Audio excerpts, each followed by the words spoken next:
Negozi apri e chiudi con un turnover molto alto, in centro storico si vive così. Non appena si entra in ghetto, ecco il biglietto da visita. Sacchetti dell'immondizia abbandonati, con buona pace dei residenti e turisti. E non è l'unico disagio per chi vive qui e si è appena lasciato alle spalle un lungo fine settimana. Giusto ieri davanti alle porte di casa c'era di tutto, dal vomito di tutto. In più mi suonano il campanello. Alla notte, in piena notte, suona il campanello una volta, due volte, poi esce non c'è nessuno ovviamente, di rastro.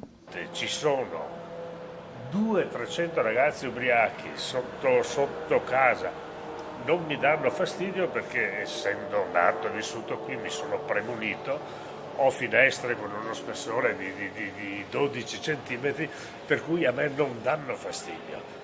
Però al mattino le assicuro che è una cosa disgustosa.